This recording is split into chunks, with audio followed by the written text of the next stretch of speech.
There's one AI that has a monopoly on Wall Street, is now more powerful than politics, and is buying up every asset in the world at a faster rate than ever before. Meet Aladdin. Aladdin is actually a network composed of 5,000 supercomputers that now manages a whopping $21 trillion in assets, which is more than the GDP of every country on Earth except the US and China, and it does so with very little human intervention. What's even more alarming is Aladdin now tracks everything in our lives, from what we buy to what we eat, and even our bank transactions, and yet most of us don't even know it exists. Most importantly, I believe Aladdin may be the secret weapon the elite few are using to control more of our lives every day, leaving us with less money, property, and freedom. Welcome back to Pulse Gains. I'm Taylor. Make sure to stick around until the end where I get into solutions and how I believe we can all start to protect ourselves from Aladdin. Also, remember to subscribe if you find this content important and want to help spread the word. I would love to get us to the 16,000 subscriber mark, and give the video a thumbs up if you enjoy. Let's get right into it. The story about where Aladdin came from and how it got so powerful is one of the most fascinating on Wall Street. Aladdin is the brainchild of Blackrock founder Larry Fink, which is the largest shadow bank in the world and the most powerful company on Earth.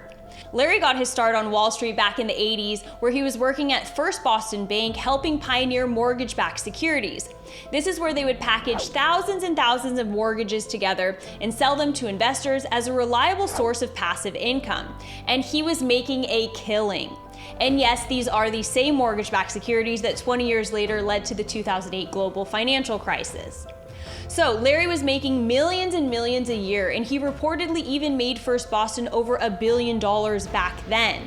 That is until one fateful day where Larry misjudged the Fed cutting interest rates, causing the value of these mortgages to take a dive. When you started having those types of successes, the firm gave you more capital. We were taking bigger and bigger risks without the attended risk technology to navigate that risk. And in the second quarter of 1986, we lost $100 million. This loss was so humiliating to Larry, he vowed to never let it happen again. After quitting First Boston a couple years later, he went on to found Blackrock. And what he did brilliantly is, instead of treating technology as second to asset managers and traders like everyone else on Wall Street was doing at the time, he created it as the foundation to his company from which everything was built on top of. And that's when Aladdin was born. Aladdin, which stands for Asset Liability Debt and Derivatives Investment Network, was started as a risk management software with a small team of programmers. The way Aladdin works is it runs what are called Monte Carlo simulations. It takes past data points like the ups and downs in the stock market, freak weather or natural disasters, political scandals, and so on, and it compares them to the current climate. Aladdin then creates a probability model and shifts Blackrock's wealth from the troubled assets to profitable ones.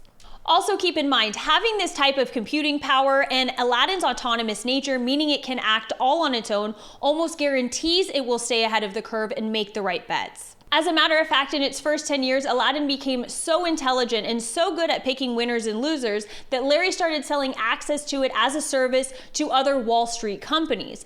And not just any companies, but massive conglomerates like GE and Walmart. And in order to properly help them manage their risk, Aladdin had to know all their inner workings, from their profits to their supply chains, everything. And this is when the game changed. With each new client, from Microsoft to Apple, HSBC to Amazon, Aladdin became more robust and more powerful, and it started taking over everything. Remember, Aladdin is like all software. The more data it has, the better it is at running simulations and predicting the future, giving it the ultimate leg up in every industry.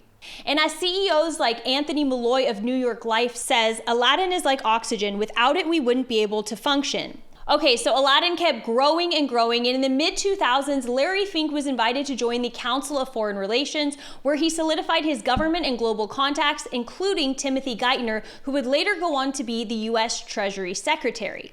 And then, boom, the 2008 global financial crisis hits. Opening bell is going to ring in 5 seconds, and to be honest with you, we wish it wouldn't. Traders here working the phone say a lot of their customers are freaked out, waiting to see how low the Dow will go. They're focused on the Dow, not so focused on OPEC. Yes, OPEC did. When the government had to bail out the too-big-to-fail banks like AIG and Bear Stearns, Timothy Geithner called in BlackRock and its secret weapon to clean up the mess. The same mess that was caused by mortgage-backed securities in the first place. And as an expert on mortgage-backed securities, he was called in to help and to clean up. With people like Hank Paulson and Jamie Dimon and Tim Geithner on speed dial, Larry Fink helped engineer a remarkable rescue for the financial industry. Notice she said Larry Fink and not Aladdin. What Aladdin did was separate the toxic from the profitable assets. The profitable assets it sold back to companies BlackRock manages for pennies on the dollar. The toxic assets were then sold back to the taxpayers. What a genius plan. And notice how Aladdin and BlackRock were perfectly positioned to profit off both sides of this. But we were told that no one or no thing saw the 2008 crisis coming. But how is that possible? One of my favorite movies on the crisis is The Big Short, which tells the story of how the genius Michael Burry and a few analysts stumbled upon all the corruption happening before 2008. They basically looked at the loans which made up the pools of mortgages and saw that more borrowers with no income and no documentation were taking up a larger and larger share, and that there was no way for this to be sustainable. Michael Burry and his team benefited tremendously from shorting the housing market and became famous. Knowing what we know, I have a question for you. Is it possible that Aladdin, with its trillions of data points, and Larry Fink, with his expertise specifically in mortgage-backed securities, is it possible they didn't see this crash coming? Could they have predicted and secretly prepared for it ahead of time? Let me know your thoughts in the comments below. I haven't heard anyone talking about this, and I personally believe that the probability that Aladdin didn't sound the alarm over something like this is close to zero. Let's take it one step further. Here's another question. If there truly is an autonomous, all-knowing AI moving around managing trillions of dollars on its own, could Aladdin have possibly contributed to the careless and greedy environment that led to 2008? I think this is something that needs to be studied more. And furthermore, since markets are primarily run on human emotions, mainly fear and greed, if an AI has been toying with human emotions, doesn't that make Aladdin more of a social experiment than an asset management tool? Let me know what you guys think below. I personally believe that Aladdin could be having the same effect on Wall Street bankers as TikTok and Instagram have been having on teenagers. And that is a terrifying thought.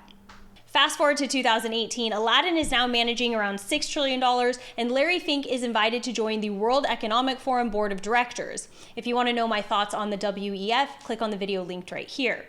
And then another boom. The 2020 pandemic hits, and BlackRock is again awarded a no-bid contract, meaning no other company was even considered, to help the Fed manage their $4 trillion of newly printed money. Bloomberg described it best. Under the arrangement, BlackRock could buy some of its own funds on behalf of the central bank. This is where I think things took a dark turn. Aladdin no longer needed to invest in profitable companies. It could just pump up its own price using borrowed money from the Fed. And today, Aladdin still manages the back end of the Federal Reserve, meaning it tracks and monitors every transaction they make, all of their data, and makes recommendations based on this. And this is why a lot of people refer to BlackRock as the fourth branch of government. So you're Larry Fink in late 2020. You've just completed your second deal with the government. You're on the board of directors at the Council of Foreign Relations in the World Economic Forum. You have the most powerful company on Wall Street. You are truly in a class of your own. Just think about all the wonderful things you would be doing. But not Mr. Fink. This is what BlackRock decides to do. BlackRock, the biggest American money manager. Where are they investing your money? China. Pouring in billions, propping up Chinese communist leaders, putting money into surveillance companies used by the Chinese military. CEO Larry Fink loves to tell Americans how to live, but he negotiated against America, sucking up to China. BlackRock, taking your money, betting on China. Keep in mind, BlackRock is not investing in Chinese companies on American exchanges. They are the only foreign-owned company that is allowed to wholly operate in China's mutual fund industry. So they're investing American pensions, your average firefighter, teacher, police officers' retirement into Chinese companies. And what companies, you may ask? Well, the worst ones imaginable. Into surveillance manufacturing companies, the two largest ones that are currently turning China into an open-air prison, into its own version of 1984. So my question is, what kind of deal did they have to make with China to make this possible? Are they now partners with the CCP? I think these are very valid questions for us to all be asking. To recap, we've seen Aladdin grow in a few decades from a simple program and Blackrock from a small investment firm to one of the largest conglomerates the world has ever seen. If you keep running this experiment even just a few years longer, the results are quite obvious. Playing against Aladdin is like playing Monopoly against the bank. And we've recently seen Blackrock and Aladdin start to take over other markets. They're buying up real estate and farmland. They want to own, quite literally, everything. Now, of course, this is a lot of information to take in and quite heavy, but there is a silver lining to all of this. People all over the world are finally starting to wake up, which is perfect.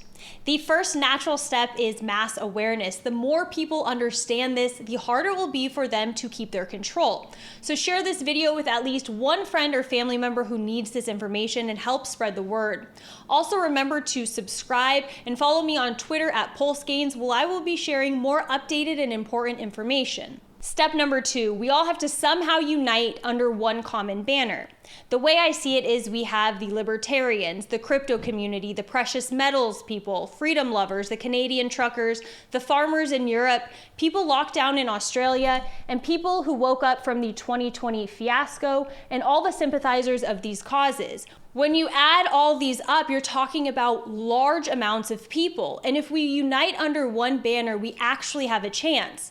Now, I'm not sure exactly how to do this, but I'm of course open to suggestions. And individually, these groups are quite big, but if we unite them, we truly will be a force to be reckoned with. Step number 3, we have to get good at setting up parallel systems, both in our personal lives and in our separate communities.